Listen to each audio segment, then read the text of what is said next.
ఏ party వస్తే బాగుంటుంది అనుకున్నావు? కాంగ్రెస్ బీజేపీయా?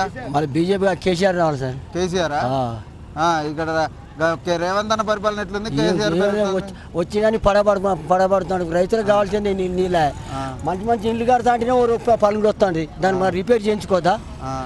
రైతులంతా నాశనం అయిపోతారు ఊర్లో నిండిపోయి. అది అన్ని అడ్డంకిలు చేసి ఏంటంటే కేసీఆర్ ప్రభుత్వం మంచిగా కానీ చెడ్డ పేరు చేస్తానికి ఉపాయం చేస్తాడు. కానీ చూస్తలేము సార్, ఇల్లు కడతాడు ఒక పనులు వస్తలేదా? పనులు వస్తే దాన్ని రిపేర్ చేయించుకోకూడదా? రైతు బంధు పెంచుతా ఉన్నాడు, 2000 పింఛన్ ఇస్తాను తెచ్చిస్తాడు, ఇస్తాడా? ఇస్తలేడు, మాడిచ్చిండు తప్పే. మరి ఆడవాళ్ళకు 2000 ఇస్తానే ఇస్తాడా? మహిళలకు ఏది అన్ని అబద్ధాలనే. ఇప్పుడు ఇక్కడ కాంగ్రెస్ ప్రభుత్వం రేవంత్ రెడ్డి బాగుందా? రేవంత్ రెడ్డి అంటే ఇక్కడ తెలంగాణలో వాళ్ళు ఏదో అడ్డమైన హామీలు ఇచ్చి గెలిచిండ్రు అంతవరకే, కానీ మళ్ళీ నెక్స్ట్ వస్తాడని నమ్మకం లేదు. లేదా? అంతే. కేసీఆర్ ఎంత చేయలేడు తెలంగాణకు?